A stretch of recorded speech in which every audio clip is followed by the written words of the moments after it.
In the last video, I talked about a characterization of UFDs, which said that if R is an integral domain in which factorization terminates, then it's a UFD if and only if every irreducible element is prime. Using that, we showed that PIDs are UFDs. And our next order of business in the study of UFDs is to show that ZX is a UFD.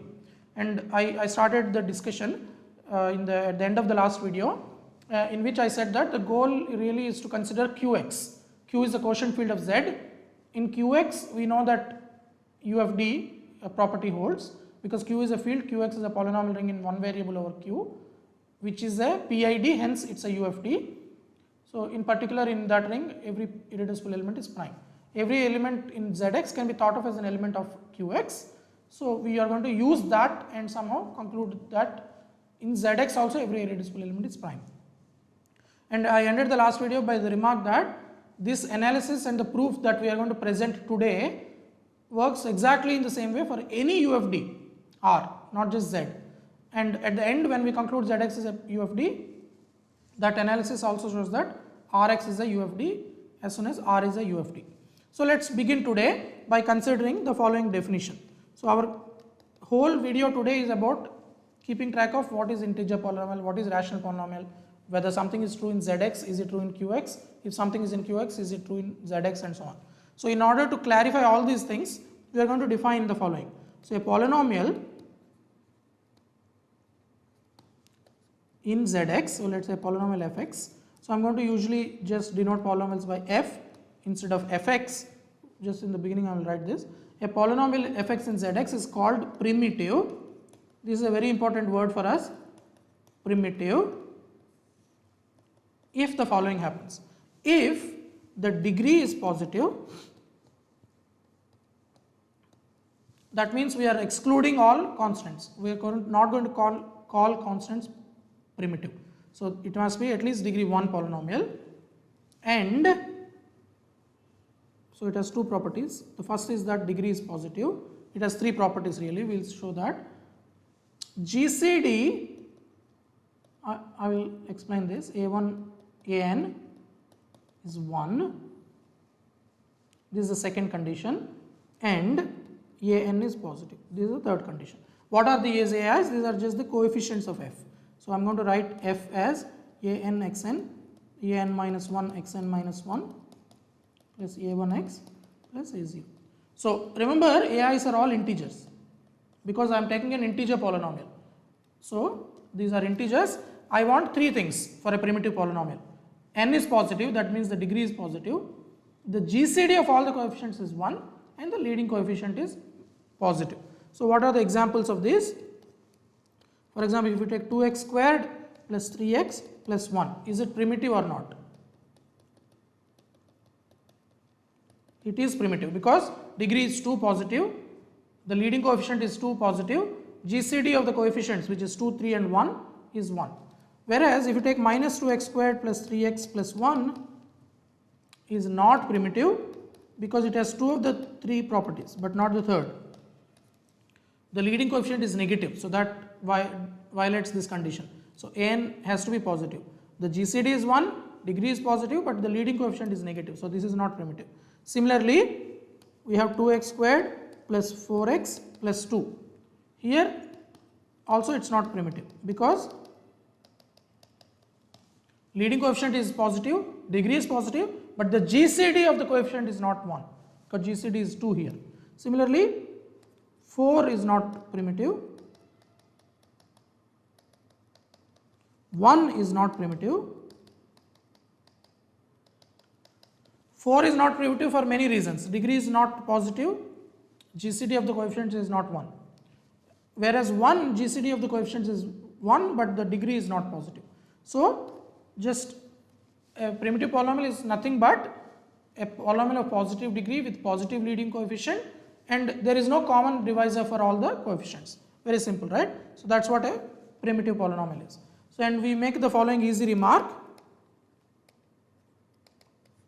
So the remark is, if fn is f is as before, an xn, an minus 1, xn minus 1 plus a1x plus a0, and let's say n is positive, an is positive. So these are the two of the three conditions. The degree is positive, leading coefficient is positive. Now when is f primitive? We can characterize that by saying the following: f is primitive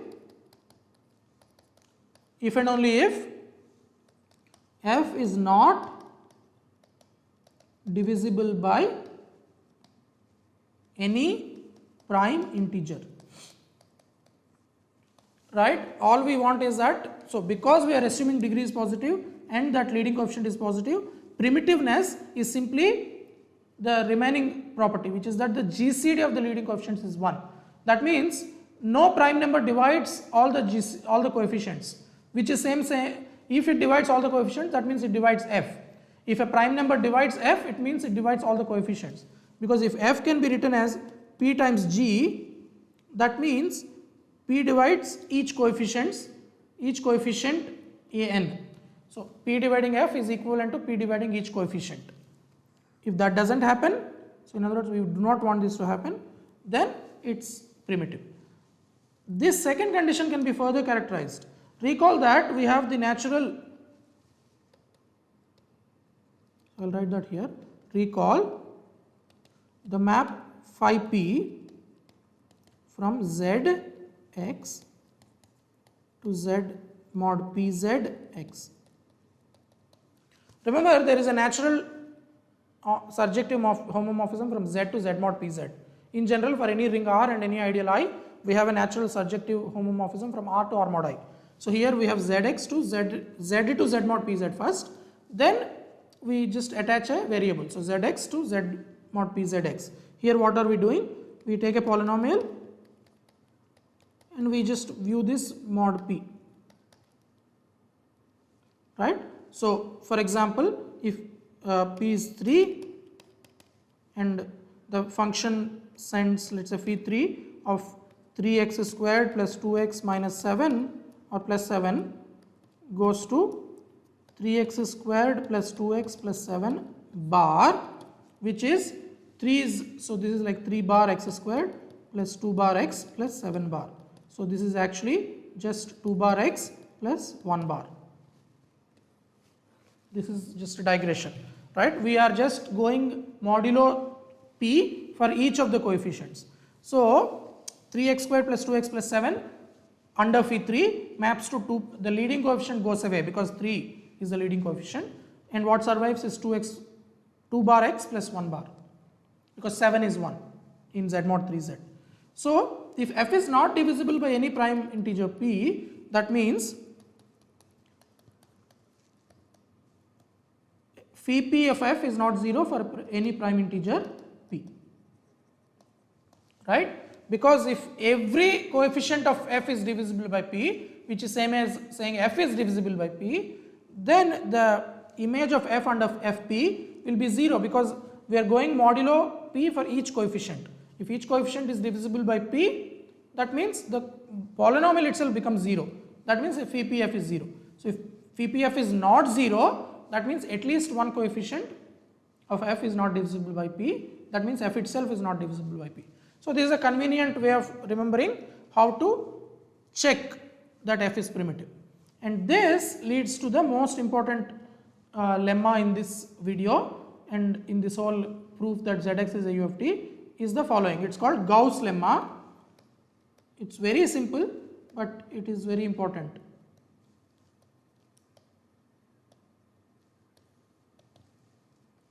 I will also remind you that a primitive polynomial is by definition an integer polynomial. Remember, the definition of primitive is it's an integer polynomial with 3 additional conditions. So primitive polynomials are automatically integers. So the Gauss lemma says that let f and g be 2 polynomials in the integer polynomial ring. That means f and g are integer polynomials. If f comma g are both primitive, then the product fg is primitive. This is a very simple and easy to verify fact, but it has this name Gauss lemma because it is extremely useful. It is applied all the time. So it's not saying very surprising fact, right? If you have 2 polynomials which are both integer polynomials and which are both primitive, then their product is primitive. Okay, some conditions are trivial because if f and g have positive degree, fg has positive degree.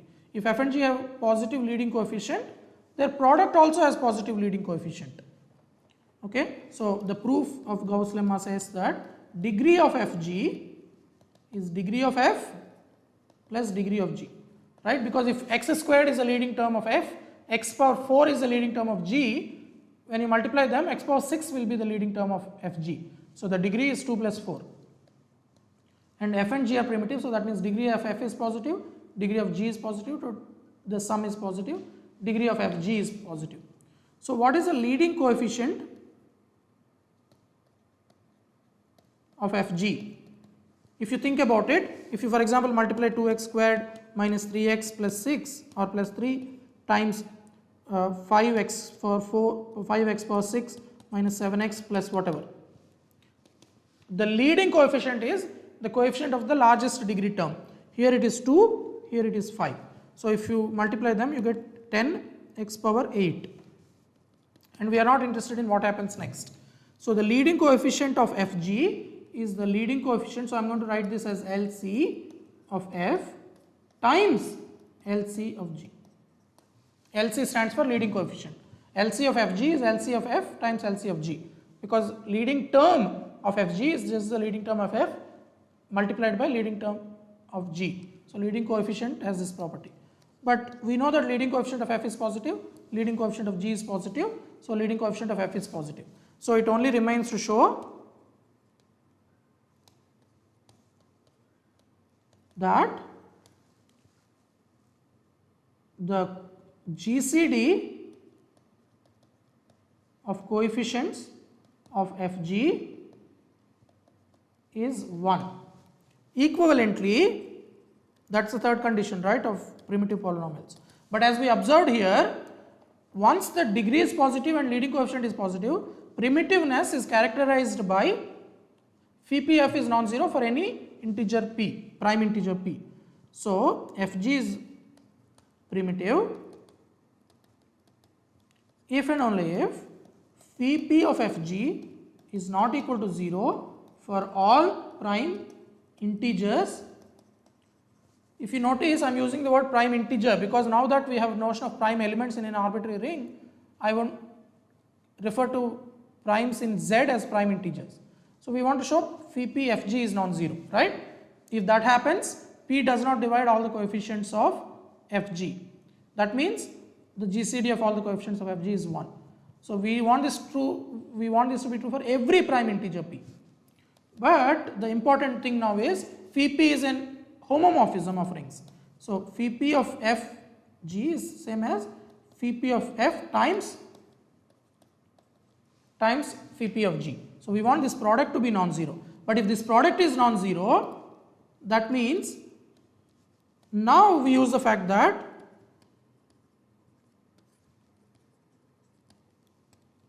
z mod pzx is an integral domain.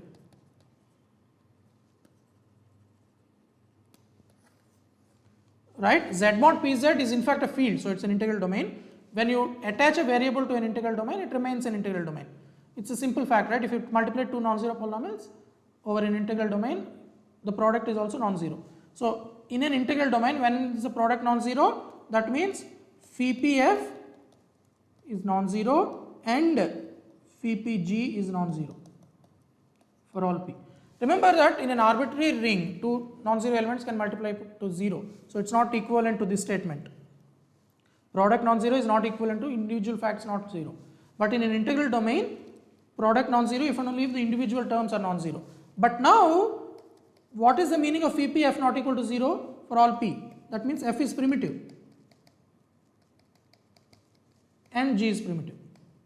For phi p not 0 for all p, that means because g is positive degree polynomial with leading coefficient positive, g is primitive if and only if p p g is non-zero. But these are hypotheses,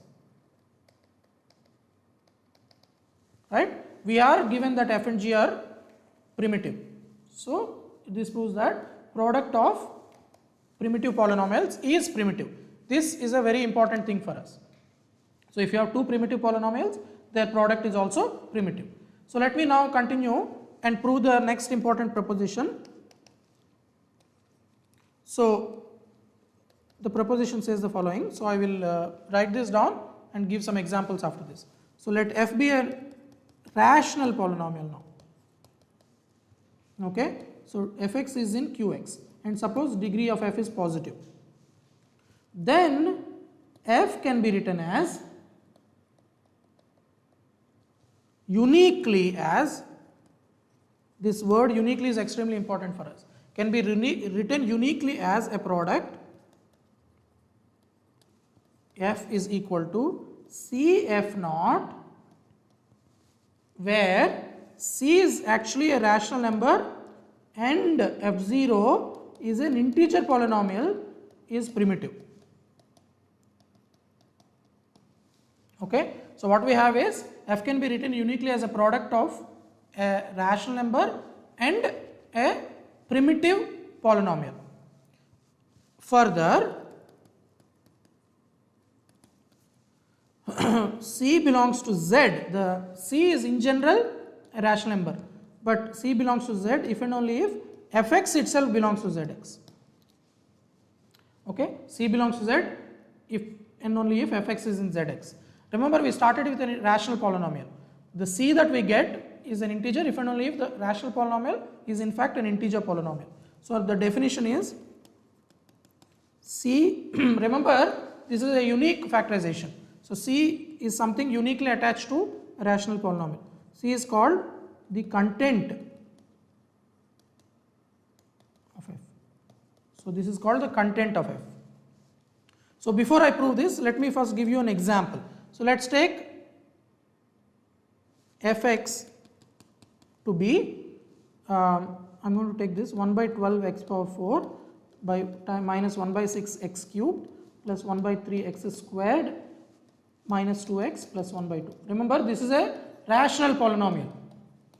It's not an integer polynomial. Coefficients are rational numbers and they are not integers. So how do you write f as C times a rational number times a primitive polynomial?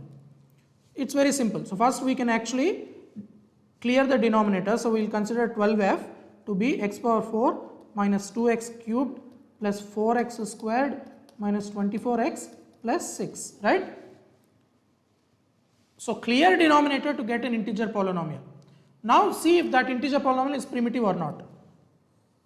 Is this primitive? It is, right? Because it's positive degree 4, leading coefficient is 1, which is positive, and the coefficients have GCD 1 because one of the coefficients is 1. So f is, this is our f0. So now f can be written as 1 by 12 times f0. So this is C. So the content of fx is 1 by 12. So in this example, content is 1 by 12. So exactly the same process we now perform. Okay, so there is nothing strange here. So remember, we have to do two things. Given any rational polynomial, we have to show that it can be written as a product of a rational number and a primitive polynomial, and we also have to show that it's unique. So let's prove proof of the proposition. So there are two parts. First we will do existence, which is the easy part. What is the existence of the factorization? So what do we do? First, clear denominators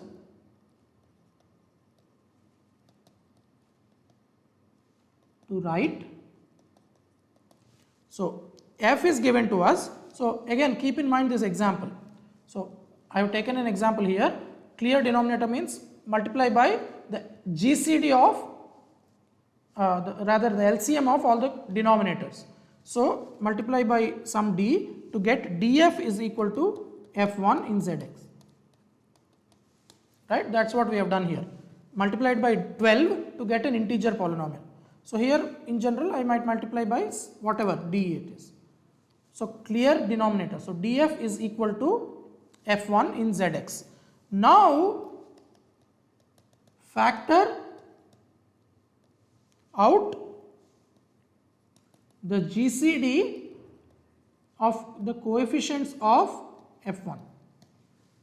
So f1 is an integer polynomial. You look at all the coefficients. In that example, the GCD happened to be 1 itself, so we don't need to factor. But maybe there is something else, some common factor. So we can write this as E times f0. GCD is equal to E, let's say, E times f0. So I have an integer polynomial, all the coefficients have GCD E, so I pull it out. Then it clearly follows that f0 is primitive. Right? Is that clear to you? Because f0 has the same degree as f1, which is positive.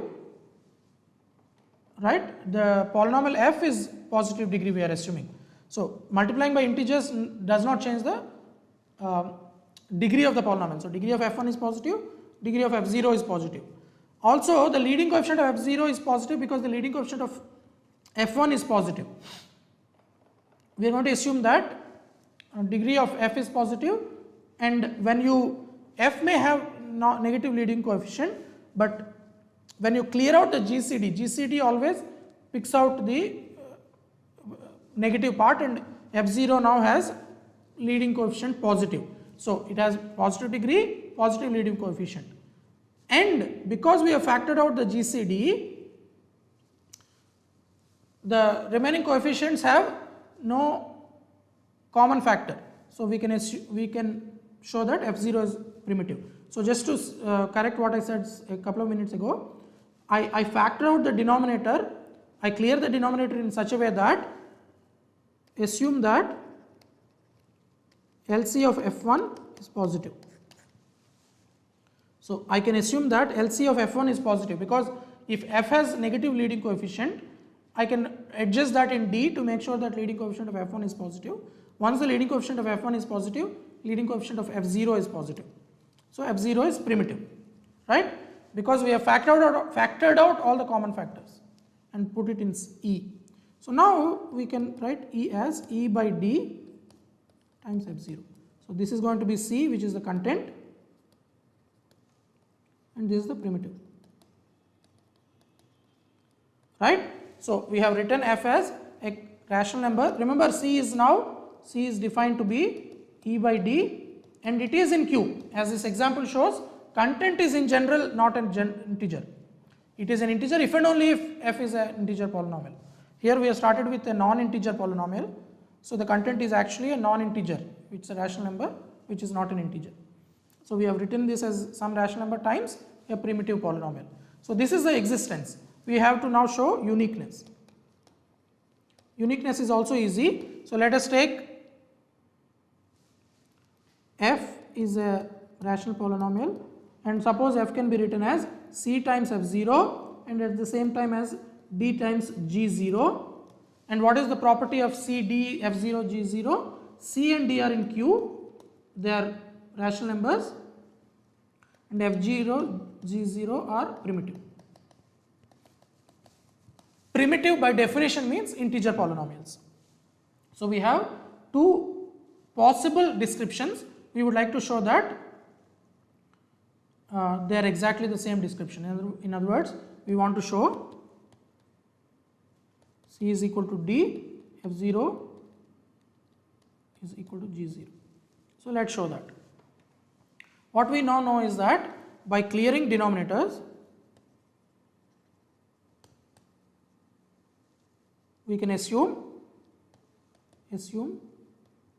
C, D are in Z.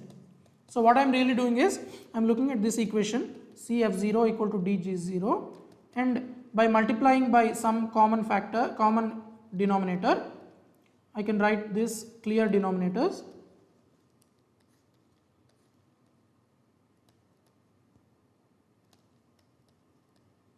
I am basically writing C prime f0 equals D prime f0. For example, if you have 1 by 12 f0 times 1 by 7 g0, what I am doing is just multiply by 84. So I get 7 f0 is equal to 12 g0. Okay, as an example. So now I forget f really. I have an equation and multiply by some common denominator, and now C prime, D prime are in Z. So I can again rename them and call them C and D. So I will assume without loss of generality that C and D are in Z. So we have CF0, DG0, F0, G0 primitive. That means they are integer polynomials. C, D are integers. Originally they are rational numbers, but now I have cleared denominators to make them integers. Let's say coefficients of F0 are AI. Remember, F0 and G0 have the same degree because a constant times F0 is equal to a constant times G0. So they are the same degree. So the coefficients are an minus 1, a0. Similarly, coefficients of G0 are, let's say, bi. Because F0 is primitive, GCD of AI is 1. Similarly, G0 is primitive, implies GCD of bi is 1. Right? F0 is an primitive polynomial. In this example, x power 4 minus 2x cubed and so on is a primitive polynomial. So A4 is 3, A3 is 2, A2 is 4, A1 is minus 24, A0 is 6. The GCD of all these coefficients is 1. But what are the coefficients of CF0? This is just CAI, right? We are multiplying every coefficient by C. Multiplying F0 by C means every coefficient by C. So the coefficients of CF0 is CAI. What are the coefficients of CG0? D0 rather. DG0 is BI. DBI. Because BI are the coefficient of Z0. DG0 has coefficients DBI. Since, okay, so two things to say now. What is the GCD of CAI? GCD of AI is 1. So the GCD of CAI is C. GCD of DBI is D. So you have a bunch of integers who are co-prime to each other. That means the GCD is 1. You multiply all of them by the same integer. The GCD becomes C. So GCD of 4, 7 and let's say 9 is 1, right? Because they have no common factors. But if you multiply all of them by 5, so you have 20, 35, 45. The GCD will become 5 because 5 certainly divides all of them. No other integer can divide them, no other prime. So it is GCD 5. So AIs have GCD 1, so CAIs have GCD C. Similarly, DBIs have GCD D. But we now use the important fact that CF0 is equal to DG0.